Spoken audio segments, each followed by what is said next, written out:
आपण मॅथ्स 2 मधील सिमिलॅरिटी आणि पायथागोरस थिअरम हे 2 चॅप्टर्स पूर्णपणे संपवलेले आहेत आणि सर्कल या थर्ड चॅप्टरला सुरुवात केलेली आहे. सर्कल मधील सुद्धा बरेचसे कन्सेप्ट झालेले आहेत. या सर्व घटकांच्या व्हिडिओच्या लिंक आजच्या व्हिडिओच्या डिस्क्रिप्शन मध्ये दिल्या आहेत. आज आपण सर्कल मधील कॉर्ड्स आणि सेकंडशी रिलेटेड असलेले काही थिअरम्स पाहणार आहोत. बघा, theorem of internal division of chords. Internal division म्हणजे काय? पहिल्या फिगर मध्ये लक्ष द्या. सेंटर ओ असलेलं सर्कल आहे ज्याच्यामध्ये A B and C D are the chords of the circle which intersect at point P. P is in the interior of the circle. Then अशा प्रकारची सिच्युएशन असेल तेव्हा आपल्याला काय रिलेशन मिळतं बघा. इथे आपल्याला AP into PB is equal to CP into PD. या प्रकारचं रिलेशन आपल्याला लक्षात घ्यायचंय. या थिअरमचं स्टेटमेंट वगैरे असं काही लक्षात ठेवण्याची गरज नाहीये. फिगर दिल्यानंतर त्याच्यामध्ये जर दोन कॉर्ड्स एकमेकांना इंटिरियर ऑफ द सर्कल मध्ये इंटरसेक्ट करत असतील तर आपल्याला कशा प्रकारे स्टेटमेंट मिळणार आहे? AP into PB is equal to CP into PD. बघा, याच्यामध्ये जर तुम्हाला काही व्हॅल्यूज दिलेल्या असतील, या AP ची व्हॅल्यू दिली आहे समजा 4, PB ची काढायची आहे आणि इकडे तुम्हाला CP ची व्हॅल्यू दिली आहे 2 आणि PD ची व्हॅल्यू दिली आहे 3, तर तुम्हाला या X ची व्हॅल्यू काढता येते. सिंपल रिलेशन वापरायचं. AP into PB is equal to CP into PD. Values substitute करायच्या आणि X ची व्हॅल्यू काढायची. म्हणजे असे 2 मार्काचे एक्झाम्पल्स आपल्याला परीक्षेला येतात. आपण पाहणार आहोत प्रॅक्टिस सेट मधले. खाली बघा, theorem of external division of chords. Figure कडे बघितलं कीच लक्षात येतं. बघा, ही AB कॉर्ड आहे, त्यानंतर ही CD कॉर्ड आहे. या दोन कॉर्ड्स सर्कलच्या बाहेर इंटरसेक्ट करतायत in the exterior part of the circle. P is the point of intersection. Then आपल्याला पुन्हा रिलेशन कडे लक्ष ठेवायचे. P पासून A पर्यंत यायचे, कॉर्डच्या एका एंड पर्यंत. PA into PB is equal to PC किंवा CP इंटू PD. लक्षात घ्या, हा पूर्ण A पासून इथपर्यंत पूर्ण सेगमेंट घ्यायचा. AP into PB is equal to CP into PD. म्हणजे हा पूर्ण सेगमेंट अगोदर घ्यायचा आणि नंतर हा छोटा सेगमेंट घ्यायचा. लक्षात घ्या, याच्यामध्ये सुद्धा हा पूर्ण सेगमेंट अगोदर घ्यायचा आणि नंतर हा छोटा सेगमेंट घ्यायचा. बघा, अशा प्रकारच्या आकृतीकडे पाहिल्याच तुमच्या लक्षात यायला पाहिजे की याच्यामध्ये काय झालेलं आहे? External division of chords. आणि त्यामुळे आपल्याला फॉर्म्युला मिळतो. याच्यामध्ये सुद्धा सेम फॉर्म्युला आहे, पण डिस्टन्स कुठून कुठपर्यंत आहे हे तुम्हाला लक्षात ठेवायचे. कॉर्डचं एक एंड ते point of intersection AP into PB is equal to CP into PD. आता थर्ड केस बघूया. Tangent secant segments theorem. नावावरूनच कळतं याच्यामध्ये एक टँजंट आहे. बघा, हा जो दिसतोय तुम्हाला पॉइंट P हा एक्सटिरियर पार्ट ऑफ द सर्कल मध्ये आहे आणि P मधून जाणारा हा टँजंट आहे. T is the point of contact आणि P मधून जाणारी ही सेकंड आहे. या सेकंडचा कॉर्ड AB हा पार्ट आहे. अशा प्रकारची फिगर जर असेल तर आपल्याला काय रिलेशन मिळतं बघा. P into A, PA into PB is equal to PT square. हा जो टँजंट सेगमेंट आहे त्याचा स्क्वेअर करायचंय. लक्षात आलं? आपण फर्स्ट एक्झाम्पल बघूया. अतिशय सोपं आहे बघा. In the figure ray PQ touches the circle at point Q. बरोबर, PQ इज इक्वल टू 12 लिहून घ्यायचं. PQ चं डिस्टन्स 12 आहे. PR is equal to 8. We have to find PS and R S हे दोन सेगमेंटच्या लेंथ काढायच्या आहेत आपल्याला. कोणता थिअरम वापरावा लागेल बघा. हा आहे टँजंट सेगमेंट आणि हा आहे सेकंड, बरोबर. त्यामुळे आपण वापरणार आहोत टँजंट सेकंड सेगमेंट्स थिअरम. काय आहे तो? हा जो टँजंट सेगमेंट असतो त्याचा स्क्वेअर करायचा आहे. P Q square is equal to P R into P S. बघा, P Q square is equal to P R into P S. Substitute करूया व्हॅल्यूज. पी क्यू ची व्हॅल्यू आहे 12. 12 square is equal to 8 into P S. 12 square करू शकतो आपण 144, पण करायचा नाही कारण परत 8 ने डिव्हाइड करायचंच आहे. त्याच्यापेक्षा 12 इंटू 12 डिव्हाइडेड बाय 8. त्यामुळे 4 दुणे 8, 4 त्रिक 12, बे एक्के बे, बेसक 12, साहित्रिक 18 झाले. म्हणजेच पीएस इज इक्वल टू 18. बघा, हा संपूर्ण पीएस ची व्हॅल्यू आपल्याला 18 मिळालेली आहे. Points P R S are collinear. Therefore P R plus R S is equal to P S. Collinear points असल्यावर आपल्याला काय रिलेशन मिळतं? P R plus R S is equal to P S. Value substitute करूया. 8 plus RS is equal to 18. Therefore, RS is equal to 18 minus 8, that is 10. अतिशय सोपं 2 मार्काचं example आहे. आपल्याला question number 2 मध्ये जे 2 मार्काचे एक्झाम्पल्स येणार आहेत त्याच्यामध्ये तुम्हाला अशा टाईपचे सोपे एक्झाम्पल्स येतात. कधी कधी हे प्रश्न ऍक्टिव्हिटीज साठी पण विचारले जातात. तुम्हाला काय केलं जाईल, या ठिकाणी तुम्हाला असे बॉक्सेस दिलेले असतात आणि तुम्हाला व्हॅल्यूज काढायचे आहेत. या रिझनला पण समजा तुम्हाला बॉक्स दिलेला आहे, तर तुम्हाला अशा प्रकारची ऍक्टिव्हिटी 2 मार्कासाठी पेपरला येऊ शकते. अतिशय सोपी आहे. फक्त लक्षात घ्यायचंय नक्की आपण कोणता थिअरम वापरतोय. आता सेकंड एक्झाम्पल बघूया. या एक्झाम्पल मध्ये chords M N and R S intersect at point D. D is in the internal part of the circle. म्हणजे आपल्याला याच्यामध्ये theorem of internal division of chords वापरायचे. कारण कॉर्ड्स कुठे इंटरसेक्ट होत आहेत? In the interior of the circle. त्यामुळे आपला थिअरम आहे by the theorem of internal division of the chords. काय काय दिलेलं आहे आपल्याला? आरडी ची लेंथ दिली आहे. RD is equal to 15. DS is equal to 4. DS is equal to 4. MD is equal to 8. MD is equal to 8. Find DN. DN ची value find out करायची. आपण थिअरम लिहिला, theorem of internal division of chords. काय theorem आहे बघा. या D पासून सुरुवात करूया. सोपं. DM into DN is equal to DR into DS. असे डी पासून पार्ट्स घेतले तरी आपल्याला सोपं जातं. DM into DN is equal to dr into ds. Value substitute करतोय आपण. dm ची व्हॅल्यू 8 आहे. Multiplied by dn is 15 into 4.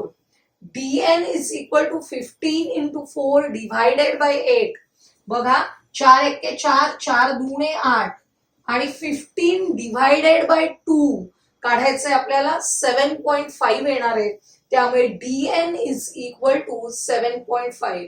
सोपं 2 मार्काचं एक्झाम्पल. आपण थर्ड एक्झाम्पल बघूया.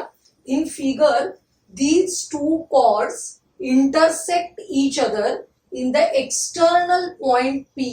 बघा, P is the external of part of the circle मध्ये असलेला पॉइंट आहे. या ज्या 2 कॉर्ड्स आहेत त्या एक्सटर्नली इंटरसेक्ट होत आहेत. अशा वेळी आपल्याला काय काय दिलेलं आहे? PQ is equal to 6. PQ ची व्हॅल्यू 6 दिली आहे. QR is equal to 10. अजून काय दिलंय बघा. PS is equal to 8.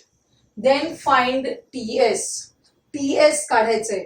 बरेच जण या एक्झाम्पल मध्ये गोंधळ करतात. 2 कॉर्ड्स इंटरसेक्ट होत आहेत हे कळतं, पण फॉर्म्युला डोक्यात काय घेतात? PQ into QR. कारण आपल्याला व्हॅल्यूज तशा दिलेल्या आहेत म्हणून. परंतु for theorem of external division of the chords आपल्याला कसे सेगमेंट्स घ्यायचे असतात, P Q into P R. या पहिल्या एंड पॉइंट पर्यंतचा सेगमेंट आहे पी क्यू आणि नंतरचा पी आर, म्हणजे संपूर्ण पी आर सेगमेंट आपल्याला हवा आहे, जो या दोघांची ऍडिशन आहे. त्यामुळे आपण तो सेगमेंट अगोदर काढून घ्यायचा. बघा, P R is equal to P Q plus Q R, because P Q R are collinear points. बघा, P R is equal to 6 plus 10 that is equal to 16. हे खूप महत्वाचं आहे पी आर ची व्हॅल्यू काढून घेणं. पी आर काढून घेतल्यानंतर आपल्याला थिअरम वापरता येईल, by theorem of external division of chords. कसा थिअरम आहे बघा, P S into P T, संपूर्ण सेगमेंट घ्यायचंय. पी एस पहिल्या एंड पॉइंट पर्यंत पी एस आणि नंतर P T is equal to P Q into P R. Value substitute केल्या, पी एस ची व्हॅल्यू आहे 8 multiplied by P T is equal to P Q ची 6 आणि पी आर आपण आत्ताच काढून घेतलेला आहे तो 16 सबस्टिट्यूट करायचा. त्यामुळे P T is equal to 6 into 16 divided by 8. बरोबर, 8 एक्के 8, 8 दुणे 16, त्यामुळे 6 दुणे 12 अशी पीटी ची व्हॅल्यू मिळालेली आहे 12. आता आपल्याला हा पीटी मिळाला म्हणजे आपल्याला हा संपूर्ण सेगमेंट आहे त्याची लेंथ मिळालेली आहे पीटी. पीटी मिळाल्यावर टीएस काढायचंय. बरोबर, तर काय करावं लागेल, P S plus S T is equal to PT. आता पी एस ची value 8 plus S T is equal to PT. PT ची व्हॅल्यू किती आहे 12, त्यामुळे S T is equal to 12 minus 8. S T म्हणजेच त्याचं दुसरं नाव आपण कसं लिहू शकतो, टीएस.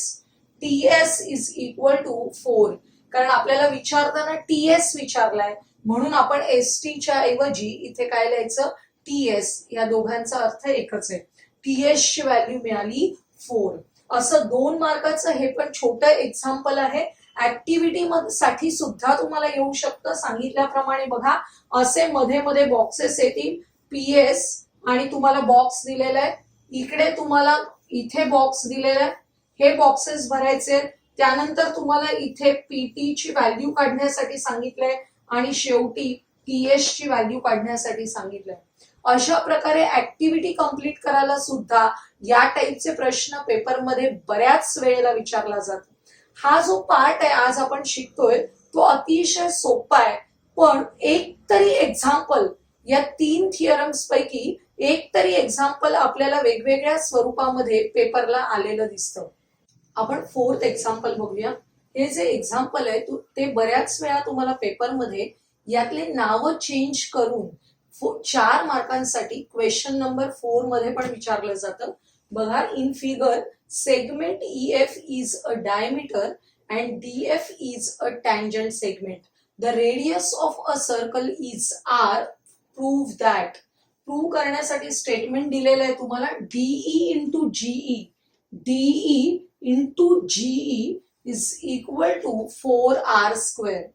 बघा, याच्यामध्ये एक गोष्ट आपल्याला कळली की हा टँजंट आहे आणि ही सेकंड आहे. दिसतंय, हे दोघं एक्सटर्नल पॉइंट डी मध्ये इंटरसेक्ट होत आहेत. म्हणजे आपल्याला कोणता थिअरम वापरायचा आहे, by tangent secant segments theorem. काय करतो आपण याच्यामध्ये, हा जो टँजंट सेगमेंट आहे त्याचा square DF² is equal to DG into GE. हा डी पासून जी पर्यंत एक सेगमेंट घ्यायचा आणि डी पासून ई पर्यंत दुसरा सेगमेंट घ्यायचा. याला आपण फर्स्ट स्टेटमेंट म्हणूया. नंतर महत्वाचं स्टेटमेंट आपल्याला बघायचंय की हा जर टँजंट असेल आणि हा पॉइंट ऑफ कॉन्टॅक्ट एफ आहे, तर radius through the point of contact is perpendicular to the tangent. कोणता थिअरम आहे आपला, टँजंट थिअरम. यानुसार angle DFE is equal to 90 degrees. जर 90 डिग्रीज असेल तर आपल्याला हा संपूर्ण ट्रायंगल आहे त्याच्यामध्ये पायथागोरस थिअरम वापरता येईल. पायथागोरस थिअरम कसा वापरता येतो बघा. हायपोटेन्यूज स्क्वेअर राईट अँगलच्या अपोजिट साइड म्हणजेच hypotenuse D E square is equal to D F square into E F square.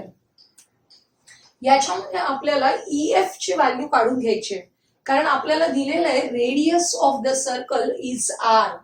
Radius जर आर असेल तर diameter is equal to twice radius. That is diameter EF is equal to 2 into R. त्यामुळे आपण EF च्या ठिकाणी substitute करतो 2r. इथे आपण बाजूला लिहू शकतो diameter is equal to 2 into radius. म्हणजे ईएफ सबस्टिट्यूट केला 2r. आता आपण या डीएफ स्क्वेअरला इकडे आणूया. D E square minus D F square is equal to 2r square करायचे 4r स्क्वेअर झाला. इथे आता डीएफ स्क्वेअर आहे. या डीएफ स्क्वेअरची व्हॅल्यू आपल्याकडे आहे स्टेटमेंट 1 मध्ये. काय आहे बघा डीएफ स्क्वेअरची व्हॅल्यू डीजी इंटू डीई. काय आहे डीजी इंटू डीई. ती आपण या डीएफ स्क्वेअरच्या जागी सबस्टिट्यूट करूया डीजी इंटू डीई. आता बघा इथे आहे डीई स्क्वेअर आणि इथे आहे डीई. या ज्या दोन टर्म्स आहेत या दोन टर्म्स मधून आपल्याला डीई कॉमन काढता येईल आणि डीई कॉमन काढला तर ब्रॅकेट मध्ये काय राहील यातला एक डीई राहील मायनस याच्यामधला डीजी इज इक्वल टू ही बाजू आहे 4r स्क्वेअर. बघा डीई मायनस डीजी फिगर मध्ये बघा डीई हा पूर्ण सेगमेंट आहे मायनस डीजी. जेव्हा आपण डीई मधून डीजी मायनस करतो तेव्हा आपल्याला काय मिळणार आहे जीई मिळणार आहे. त्यामुळे आपण या सबट्रॅक्शनच्या जागी काय सबस्टिट्यूट करतोय जीई. त्यामुळे आपल्याला हवं असलेलं स्टेटमेंट मिळालं DE into GE is equal to 4r square. आपण काय काय यूज केलं बघा याच्यामध्ये टँजंट सिकंट सेगमेंट्स थिअरम वापरला आणि महत्वाचा टँजंट थिअरम वापरला. हा अँगल 90 चा आहे. हे वापरल्याशिवाय आपल्याला पायथागोरस वापरता येणार नाहीये. त्यामुळे 3 गोष्टी वापरल्या tangent secant segments theorem, tangent theorem and Pythagoras theorem. आणि आपली basic property diameter is equal to 2 into radius. त्यामुळे हा जो प्रश्न आहे तो क्वेश्चन नंबर 4 मध्ये सुद्धा येऊ शकतो. या नावांच्या ऐवजी वेगळी नावं येतात पण आपल्याला वापरायचं सगळं हेच आणि याच पद्धतीने स्टेप्स लिहायचे. आजचा हा व्हिडिओ जर तुम्हाला आवडला असेल तर लाईक करा, तुमच्या मित्रमैत्रिणींना शेअर करा आणि आपल्या चॅनलला सबस्क्राईब करायला विसरू नका.